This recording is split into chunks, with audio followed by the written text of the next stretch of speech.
all personnel. Incoming podcast. This is MASH Matters. We're back. Another episode of MASH Matters, celebrating the greatest television show of all time, hosted by two guys who love the show, but for completely different reasons. I'm a super fan. My name is Ryan Patrick. And then there's this guy who played this guy named Private Igor on MASH for 9 of the 11 seasons. He stole every scene he was in. Wow. And he just happens to be right here. Jeff Maxwell, hello. How are you today, sir? Ryan Patrick, that was a wonderful, lovely introduction to who I actually, or whom I am, either of those. Yes, I was Private Igor. I still am Private Igor. I guess I'm still Private Igor, aren't I? Oh, yeah, absolutely. Yeah, I'm still Private Igor. I mean, once you get a part like that, it doesn't ever just fade away. It doesn't like go into some closet somewhere. You are that character, I guess. Yep. So, yeah, so I still am. And I'm also Jeff Maxwell, which I kind of a dual personality. It's a problem sometimes to my wife, but she's used to it by now. Well, you take the medication too. So that A lot of it. It calms her down too if I do it. But yeah, hey, here we are doing this wonderful podcast about MASH called MASH Matters. Is this exciting or what? I love this. I love it too. And, you know, typically an episode where we will answer questions from listeners, we will do a lot of research. We'll reach out to people and say, hey, can you give us some insight? We'll go back to old interviews that we've done here on the podcast and to be able to give a relatively informed answer to these really, really in-depth questions. Well, I'm not sure the use of the word we is correct in that description. You do that. You're very good at it. I lost my ability to research probably in the 8th grade, so I have no talent for it. Well, okay. What I'm saying, though, is that's a typical episode. However, today's episode is not going to be one of those episodes. So we have a lot of questions that come into us via our website and via Facebook and Twitter and voicemails, and we love everything that comes in. Thank you for sending us questions. However, sometimes we get questions that are, well, let's just face it, unanswerable. Questions that we don't know the answers to. Or we have an answer, but it may not be the definitive answer. It might be a guess, or we might be assuming that it's the answer, or we might just have an answer, but not be able to back it up with any additional information. That's what today's episode is all about. We are going to do our best to answer a lot of unanswerable questions. We're not knocking the questions themselves. No. We're just throwing up the white flag and saying, we give up. We don't know. Yeah.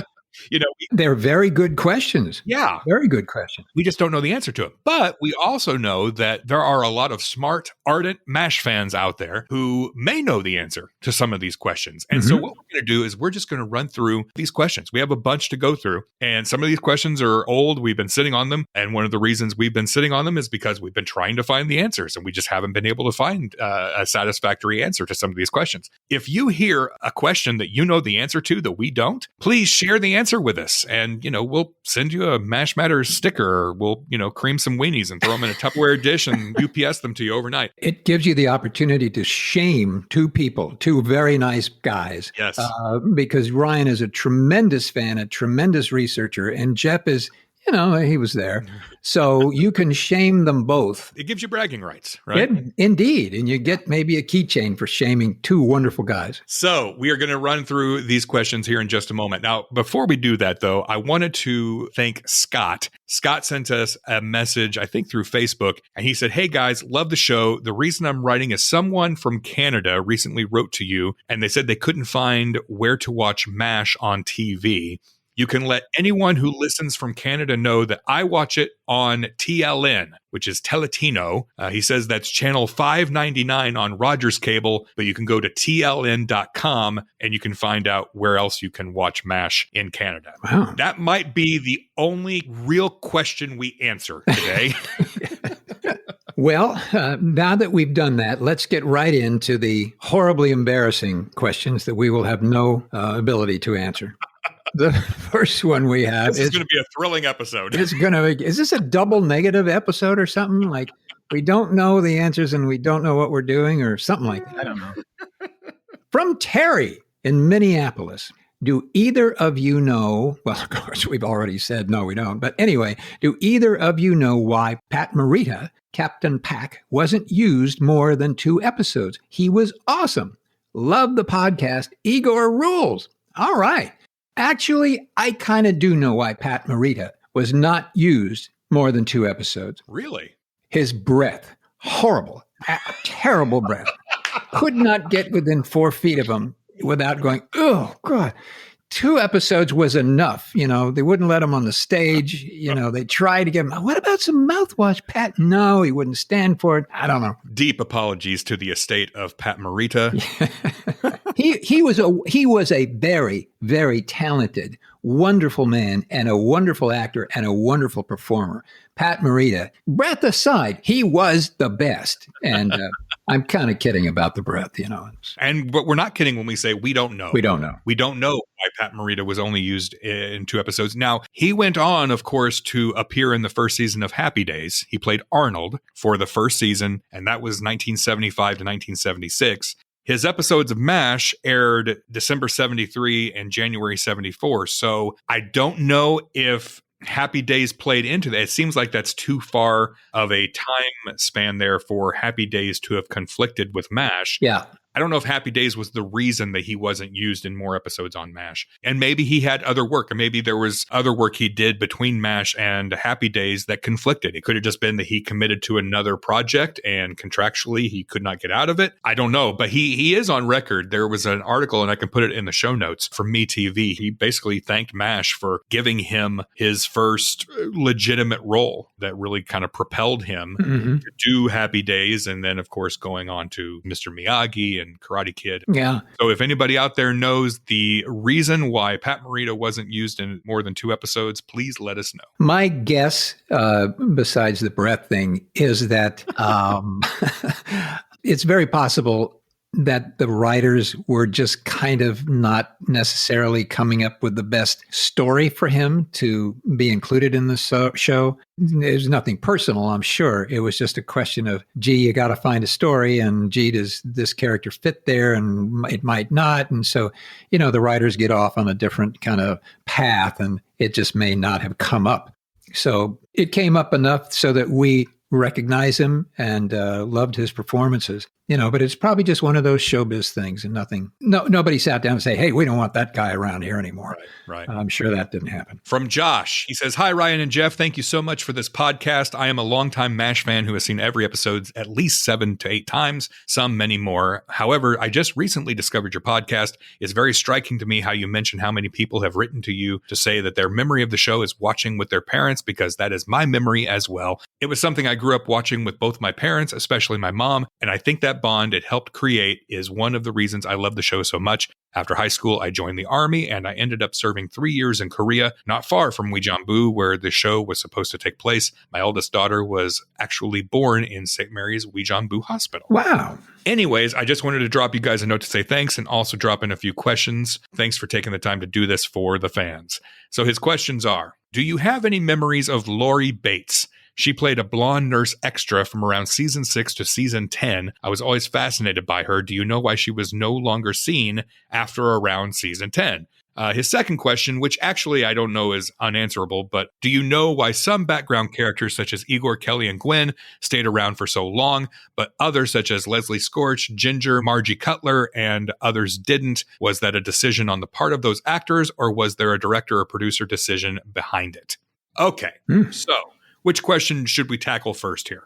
I mean, it's not like we're really tackling it because, again, we don't really necessarily have the answers. But which one would you like to tackle first, Jeff? It's interesting that he knows Lori Bates. Mm-hmm. Do we have any memories of Lori Bates?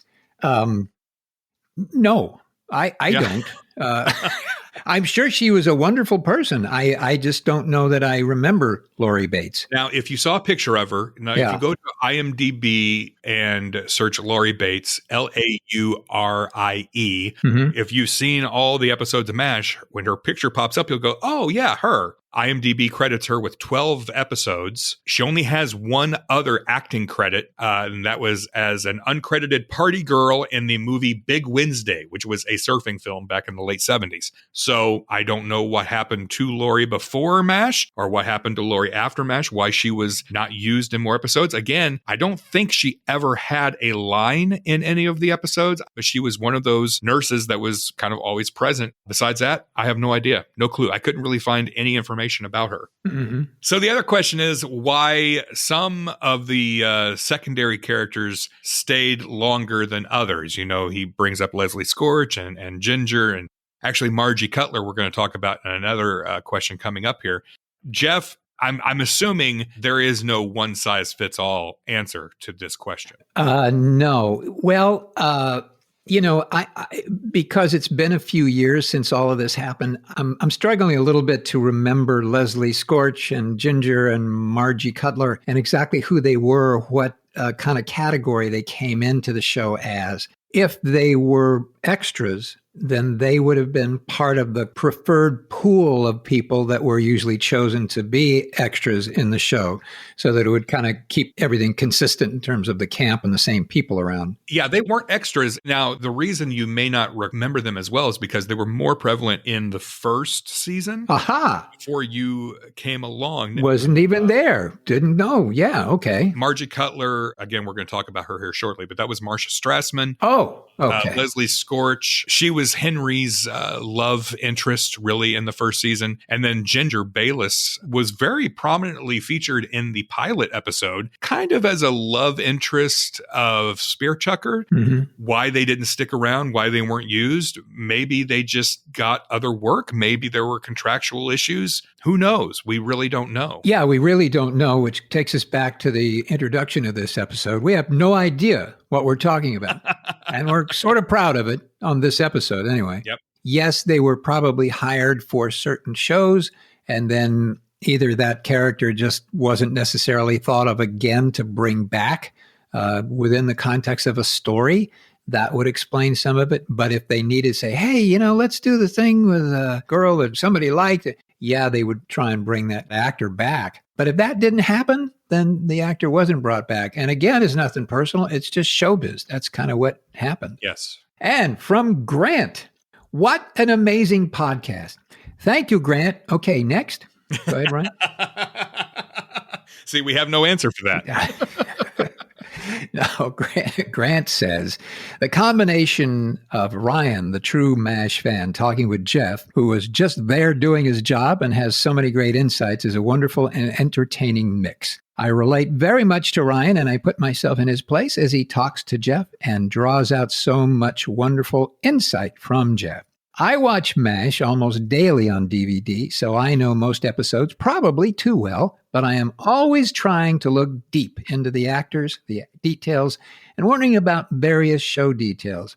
I don't want to drop all my questions in one email, so I'll ask this one now. The sign with MASH 4077 and the Red Cross in the Officers Club, I heard you mention that one of the more prominent messages referenced Gene Reynolds and his wife. Do you know of any other stories related to the graffiti on the sign, or was the sign made up solely as a prop? Please keep up the great work with this podcast. Thank you, Grant. So this is the big sign that you see hanging in the O Club. It says MASH 4077, and you see a lot of signatures and handwriting on it. Now, we have a picture of it, and we'll put this picture in the show notes for this episode at mashmatters.com. So, one, he referenced Gene Reynolds. There is a Butch Reynolds, whose name is written on this sign. So, I'm assuming that has something to do with Gene. I don't know. The other one that has a connection to the show is Larry Marshall. That is a nod to Larry Gelbart, whose wife, Pat, Marshall was her maiden name. Beyond that, I don't know who else is a real name associated with the show. Jeff, do you see any names on this sign that jump out to you? No. Okay. I don't. I have no idea who those people are. No. None whatsoever. And it could have been, that sign could very well have been originally made in the prop department, and 16 different people signed it just to make it look like something. Yeah. I wish I did know, but I don't. There's names like Smitty loves Lil, Duke Michael. Now, Duke was a name that was from the original novel and the film MASH. Yeah. Fred Stubbs. Now, under the S in MASH, very faintly, it looks like it might say Colonel G. Reynolds.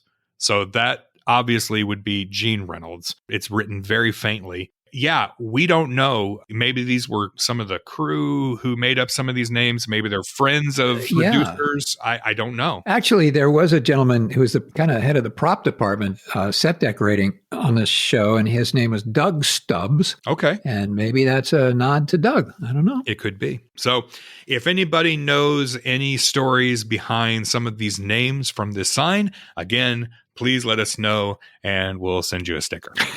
Okay. Moving on to the next unanswerable question. This one coming from Chad. Chad says, "Hi guys, love your podcast. I have an obscure question." Well, you picked the right episode for that.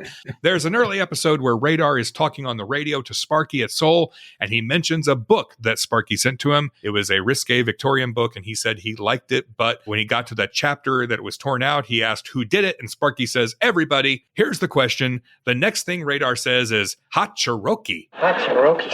To me, this sounds like a mispronunciation of Cherokee, but later in the bombed episode, Klinger is arguing with Radar about a so-called book he's going to write about exposing the war, and Klinger says, Will you put me in it? And Radar says, Yeah, page 1. Then Klinger says, Hot Cherokees. I've asked a lot of older folks if there was a product or ad that says this phrase, and some have said it may have been a chewing tobacco or a candy bar. Do you know? Thanks for reading. Thank you, Chad. Obviously, Chad, if we're reading your question during this episode, we don't know. Not a clue. I'm curious, too. Maybe this was a saying. Maybe it was simply something that Larry Gelbart or one of the writers heard when they were younger and they used it. You know, it could have been something that a grandparent said or an uncle said. But I can't find any story that references where this saying may come from. Yep. Again, if you know, let us know. But thank you, Chad, for your question. Yeah, for humiliating us in front of all these people. Oh, we're just getting started. From Michael. Michael says, "First, I love the podcast, and you both do a great job. Thank you. Thank you. One of the things I would like to see as sort of a wink and a nod to such a great show would be for another CBS hit today to maybe incorporate a MASH character into a storyline. For example, maybe Blue Bloods could have a crime scene where Danny Regan shows up and the crime takes place in a restaurant and the owner of the 5-star eatery is Chef Jeff Maxwell. Just a thought. Anyway, keep up the great work. Cool. Well, that's a cool, and you know, that kind of, this is not necessarily a question. I just wanted to include it in case any of the producers of Blue Bloods happen to listen to the podcast. Yes. So that you could possibly get a job offer out of the deal. A wonderful job offer. And a 5-star eatery. Yes, that would be perfect for me. I could do that without even thinking about it, without any acting at all. I wouldn't even act. I just come in and do that. Okay, but Michael, 5-star? Really? 5-star? Come on. All right. I'll go 4. Who cares? It's a job. All right. From Steve, he says, I have a question regarding the episode I Hate a Mystery. When Henry pulled on the pipe and was instantly covered with soot, Alan Alda laughed uncontrollably for a few minutes. I often wondered if he didn't know what was coming for some reason. Did the writers sneak that in so that he could have a genuine reaction? I do have an answer for that. Okay. And this is, I'm going against the grain here. We'll have sort of an answer. I might have to edit this question out if we actually have an answer. Yeah, right. Yes. We failed, actually, at this show. No, I knew that we would have an answer to this one, and I knew that you would be able to answer this question. No, writers would not do that to an actor, and especially to Alan Alda. You're not going to surprise Alan Alda with stuff. No, it wasn't a surprise. And the fact that he's laughing uncontrollably, and you feel that from this actor, is kind of a tribute to Alan Alda, who is just darn good at it. And so he can take a moment and play that moment and commit to that moment so well that you're saying, hey, this is the real deal. And in that moment, it is the real deal for him. It's almost like he was acting or something. Yeah. It's almost like you were hiring him to come in and play a character. I will say one thing, too, about McLean Stevenson in that scene. If you pay attention to him, right after he gets that face full of black soot, he opens his eyes and you can tell he is not comfortable. The way he's blinking and opening his eyes really wide, he's blinking excessively. I imagine that the soot got into his eyes and was probably burning or hurting or causing some kind of discomfort. But he plays through it like a pro so that they don't have to reset and clean all that stuff off his face and do it all again. But pay close attention to him the next time you watch that scene. He does not look like he is comfortable during that scene. He does look uncomfortable. And who wouldn't be? Right. Yeah. That's not necessarily acting. That's the truth. But it wouldn't have been a surprise. No, not at all. And from Chris, hey guys, writing again to inquire as to your health.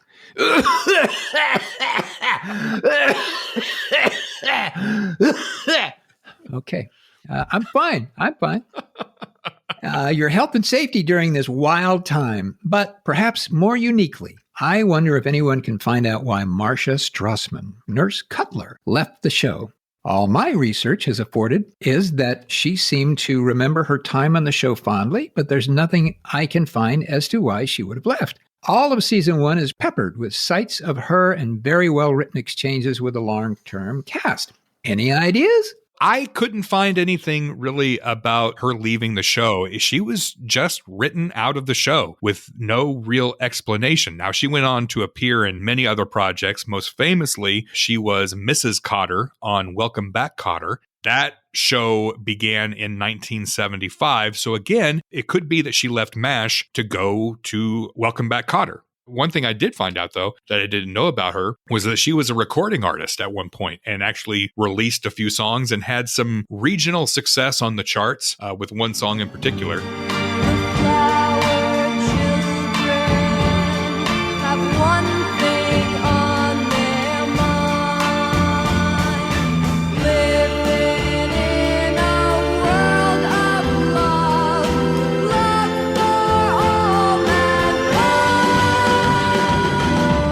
Aside from that fact, I really didn't find out much more than I already knew about Marsha Strassman. And sadly, she passed away back in 2007 from breast cancer. Yeah.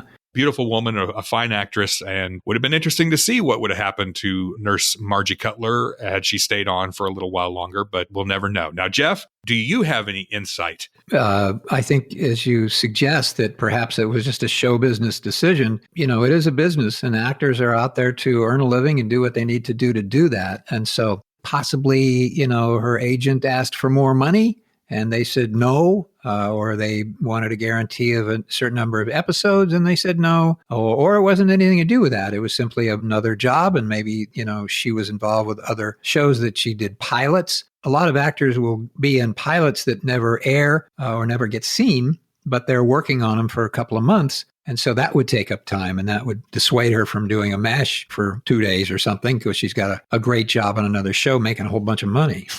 Right. So that's just kind of the life of an actor. You go in and out of stuff. MASH was working for her for a while. The writers could say, well, we're not interested in pursuing that character line. And so they move in a different direction and it would just naturally kind of leave a character alone. But yeah, it's not personal. I think it's just the business of show business.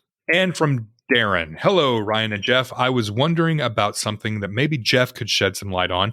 After everything was said and done, and after the many years since MASH ended, how long did the goodbye in Rocks last on the helipad? Was it gone right after they yelled, "That's a wrap"? Or is it now buried in weeds and grasses or sitting on people's mantles as mementos?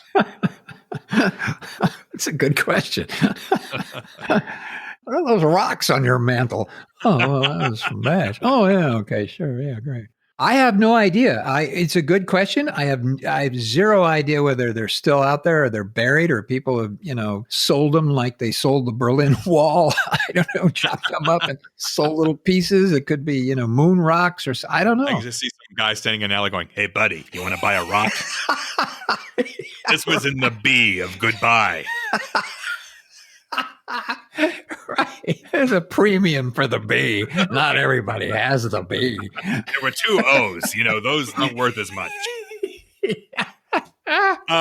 It's dawning on me, though, as I'm reading the question, that we probably do have the answer to this question, because that scene, Goodbye, was not the last scene that was filmed. In fact, the finale itself was filmed before the final season was filmed of MASH. Yeah. So there's really no way the rocks would still be there, because they would have removed those in order to film any scenes on the helipad for the final season of MASH. So they had to have been removed. The question is, what happened to those rocks? Chances are they just went back to a pile somewhere. And they went back to some prison where the prisoners are cracking rocks. Yeah, who knows? I mean, I'd love to think that maybe people took them as mementos, but they may not have been thinking about them as mementos at the time. They were just rocks. Yeah, the time discrepancy between that show that was shot and the last episode and so forth. Yeah, they couldn't leave them there. Unless, now, there was a forest fire that came through and burned everything down. Right. Don't know exactly when they shot that scene of him flying away in the helicopter. Mm-hmm. So if they had to go back out there again to the ranch in the last season, right. I'm getting lost myself here. Well, this is humiliating now. Yeah. I'm totally humiliated. I had a good idea because you said... I can cut it out. No, we don't want to cut this. We have to be real here. If you're an idiot and you're a stupid moron, let's be real and exhibit that. I'm willing. Well, if anybody knows what Jeff was wanting to say, let us know and we'll send you a sticker. Because I have no idea.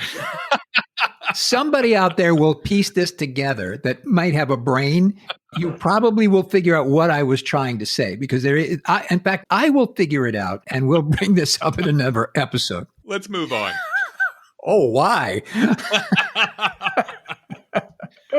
All right. So Gabrielle says, I was watching the season 7 episode Point of View, one of my favorites, and a question came to mind. What is the name of the actor who played the role of Private Rich in that episode? I looked it up in my book, TV's MASH, The Ultimate Guidebook, but I couldn't find it. So who was it?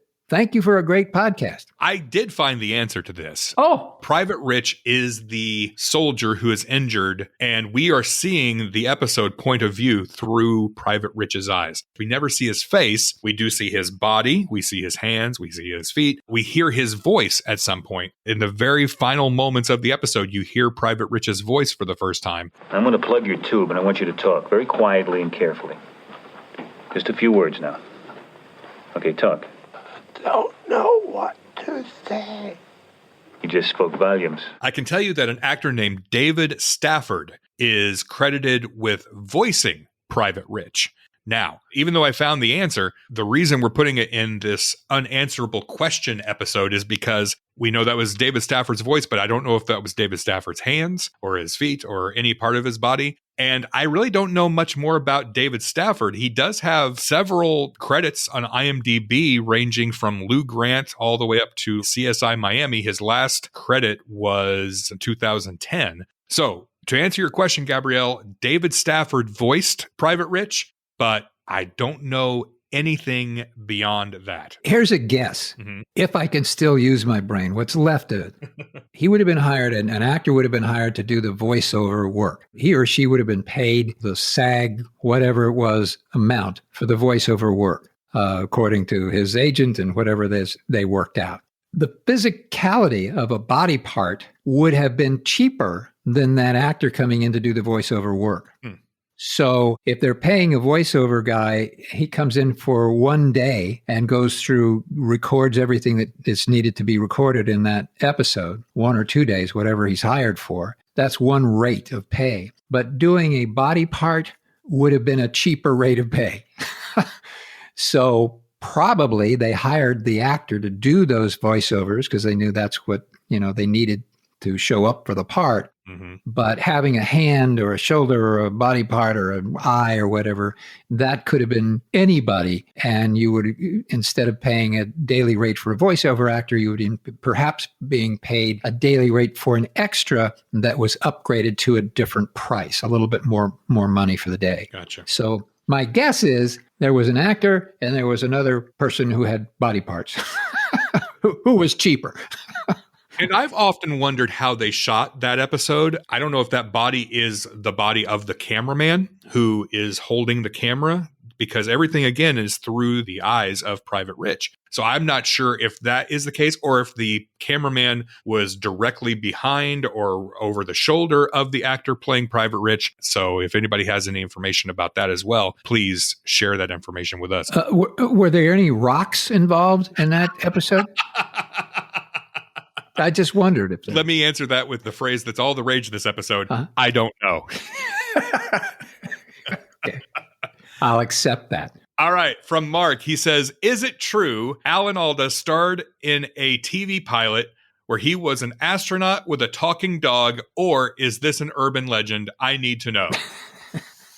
Well, Mark, first of all, part of me hopes that this is true, and somewhere out there is a pilot of a TV show where Alan Alda plays an astronaut with a talking dog. The other part of me hopes that this is not true and that Alan Alda never appeared in a TV pilot as an astronaut with a talking dog. Yeah. I could not find any information about this, Mark. That's not saying it's not real. Maybe it does exist, but in all the research that I did, I couldn't find anything about this. So if anybody knows if this is true or not, that Alan starred in a TV pilot as an astronaut with a talking dog, please let us know. Or if you're a dog, you can leave us a voicemail message about it. But only if you're a talking dog, because you can't leave one unless you're a talking dog. I mean, if you are a talking dog, we'll know that you're the actual talking dog that he did the pilot with. Well done. Thank you. I got out of that one, didn't I? All right. And from Delia, she says, there are several episodes where Trapper plays the ukulele. Did Wayne Rogers really play? If so, did he ever play it on set while not filming? Just started listening, so sorry if you've already answered this already. Loving the podcast, by the way.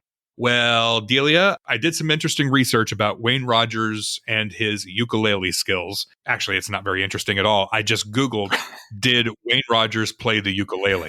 I found it to be quite challenging to find any information about whether or not Wayne Rogers was a musician, because there happens to be a professional musician whose name is Wayne Rogers. Oh. There are quite a few posts about the musical talents of Wayne Rogers, but it's not Wayne Rogers from MASH. It's the musician, Wayne Rogers. However, I love the internet.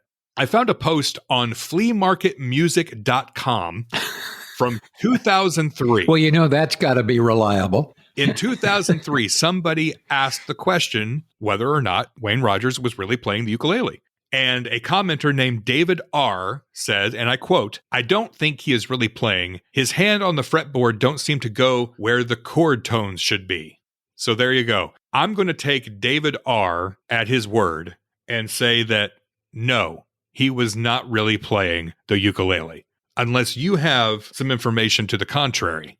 Jeff, were you aware of any musical/ukulele skills from Mr. Wayne Rogers? No, I do not remember ever seeing him actually play for real the ukulele. Now, the other thought about this would be that if an actor is in a scene and has a musical instrument, like a ukulele, which is not terribly loud, the ukulele, in order to show up as an audio portion of the scene, would probably have to be mic'd. Mm-hmm. And so if you have the actor standing in a scene with two people and the mics are over their heads, just above their heads, that's where the mic is. That mic is not necessarily going to pick up the audio tones of a ukulele as well as it should. So the best way to get that ukulele onto the screen would be to do a ukulele over.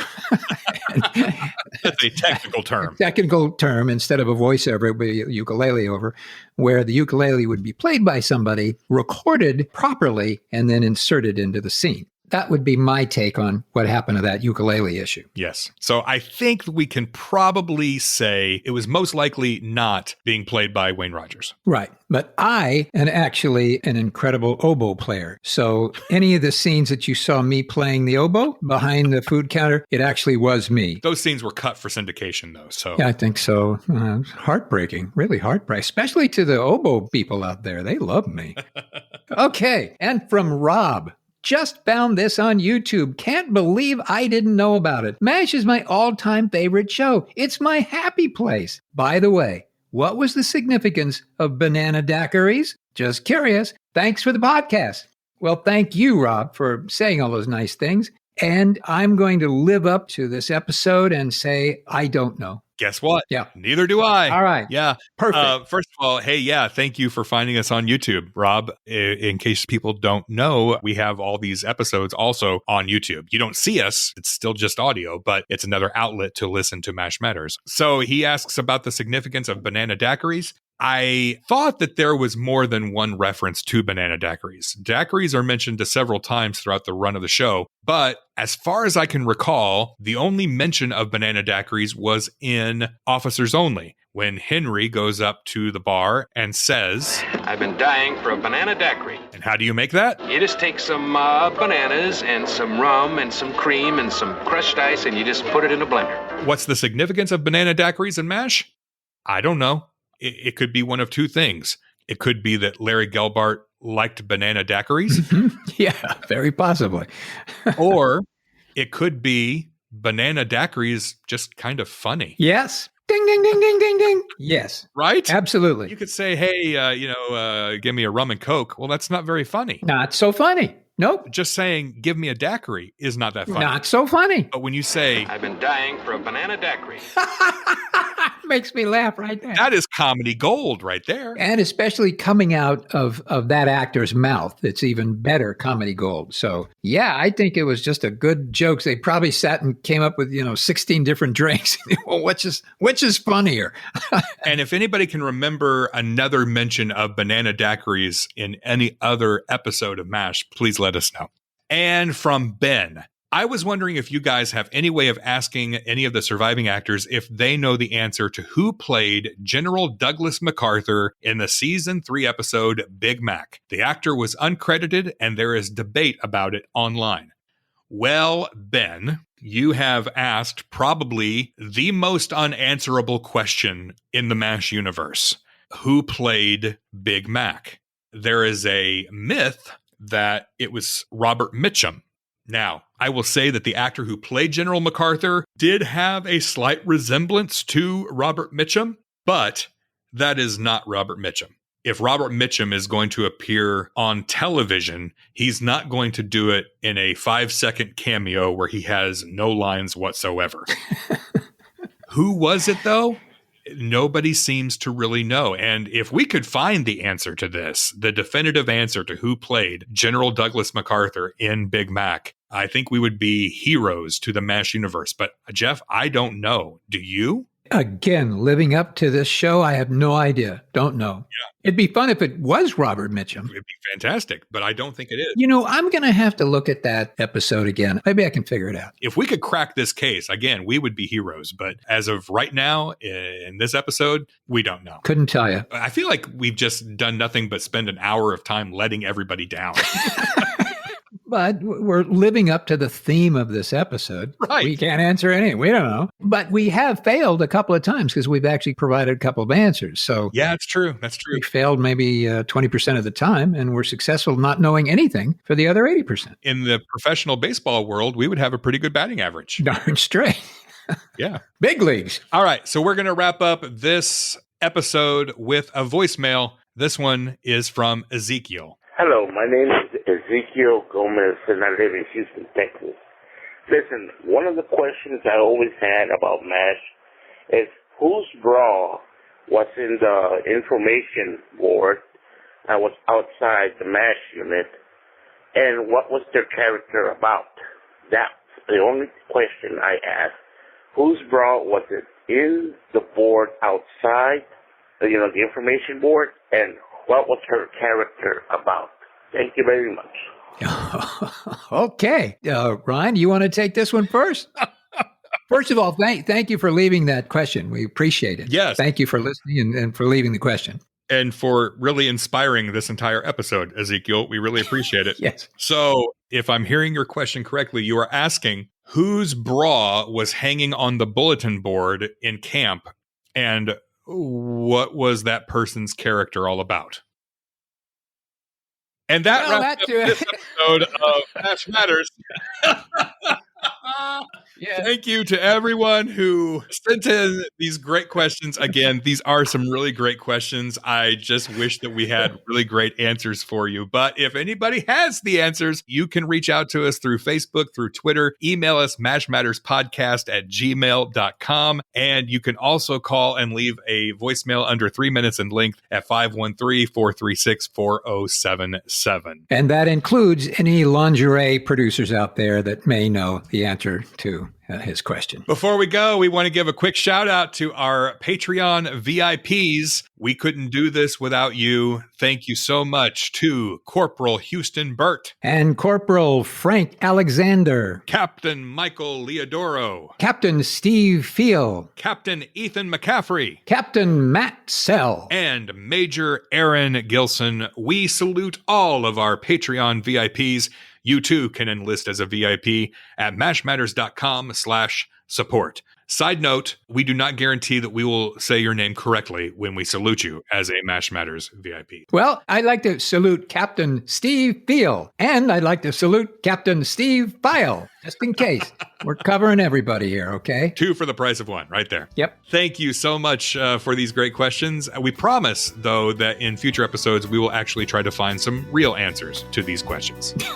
Although we make no guarantees. None whatsoever. Until next time, here's looking up your old address.